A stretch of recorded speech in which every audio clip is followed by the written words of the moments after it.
Hey everybody, got some new Beatles Finds to go through. I've been wanting to make a Beatles Finds video now for quite some time, but I haven't had a lot of Beatles Finds, and that's starting to become more and more of a problem. For a while I didn't really have the cash on hand, and had to get some money together, get some paychecks and whatnot. But I'm finding that there's more of an issue going on besides money, and that's just the fact that there's not a lot of stuff I can find anymore, stuff that I really, really want or need. Could that really be an issue? Could that really be happening? Or is it just a little bit of a drought for the time being? Well, anyway, I have some stuff to show. Just 3 records. And the rest are going to be all cassette tapes. It shows you how slim the pickings have been. Okay, I'm going to start by showing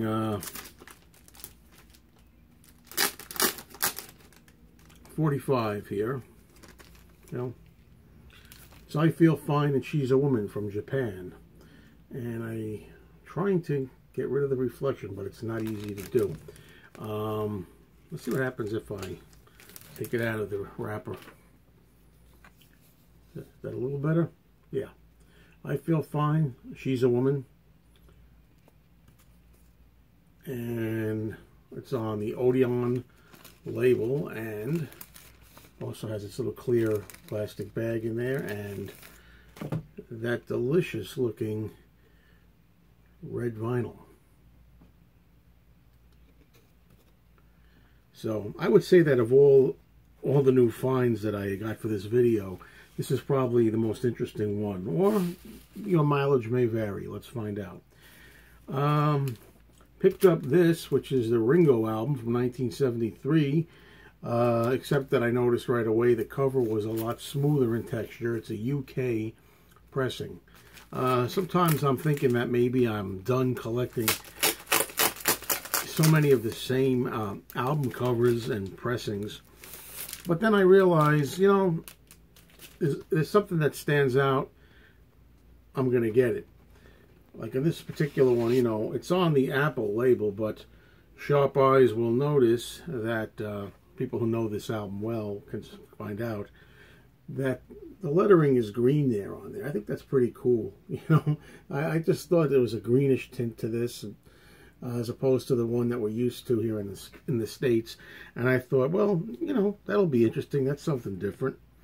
As I say, when I touched the cover, was a lot smoother. I could tell the texture right away was different. And I will get to opening up the gatefold. If you just bear with me a minute. It has the book in it. There's a book that comes with this. And every one that I've seen in the States is detached. But it seems to me, I can't tell if it's stapled in here or not. Yeah, it is. There's a staple in there. It's the usual booklet. Anybody who knows the Ringo album will be familiar with the lyrics and some drawings and things. But there's a staple that kind of holds this in here, and this is really the actual inner sleeve that came with it, but it has some problems inside here. So therefore I just kept it just for the, to have it original for safekeeping. But I can't really use it. I'm using another sleeve replacement. Okay, now if my friend Elliot is out there, and he's still watching me, he's told me to listen to this for a long time. I haven't played it yet, but he told me, look out for the Splinter album. And it's only, I don't know what it cost me. This is not the price. It says $5.77 on it, but that's not what I paid. I think I paid $5. It's co-produced by George Harrison, and that is essentially why I picked it up. And when I always remember John Lennon in the famous 1974 Dennis Elsis interviews talking about George's band Splinter, and George's band Splinter, George producing the band Splinter. It's not George's band. It's on the Dark Horse label, George's label. And so it's a Harrison-related piece of vinyl that I thought would be nice to pick up. I've got about 1 million things that I have to get to listening to. And of course I can't get this back in here. Whether or not I'm going to play this sooner rather than later, I'll put this back later. Don't know. Let's get on to the cassettes, which are the final showpieces here. Okay, start out with the Hey Jude. You know, don't know, always know if it's original or not. I picked this up at a flea market not too long ago.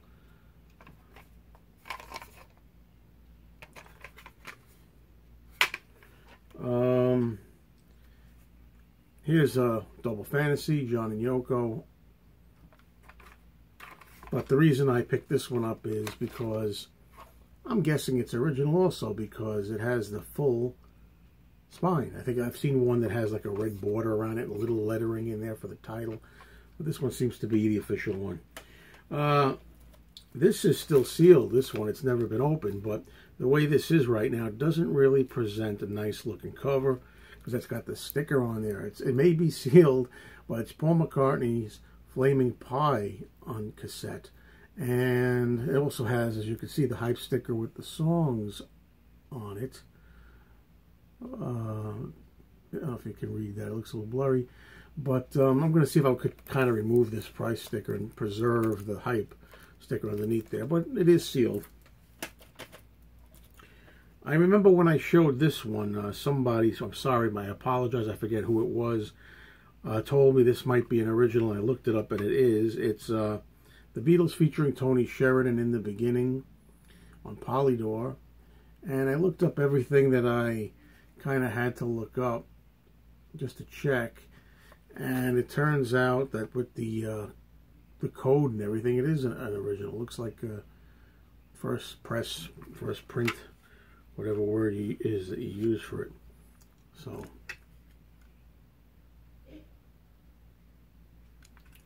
okay. Okay, next up, we've got Live at the BBC, which is nice. It's got a, you know, little box there.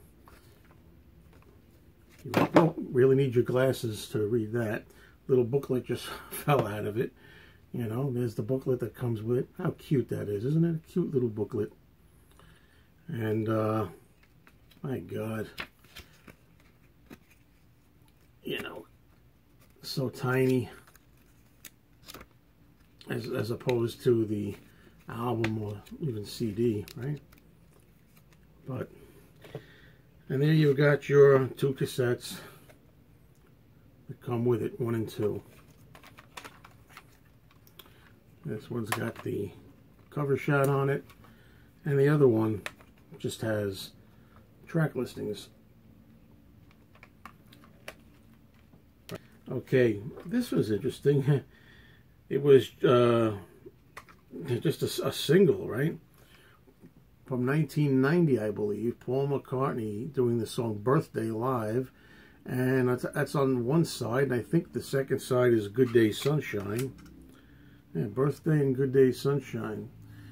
Look, there's hardly any tape on there. I mean, who, you know, I just can't imagine buying a cassette single just to play one song. I mean, I have it as a collector, but okay. And now I'm going to go in the other room and get the cassettes that I forgot to have here at the ready when I started. Okay, and here we go now. I'm going to start with the least interesting one, I guess, and then go to the more interesting one. This is a Capitol reissue.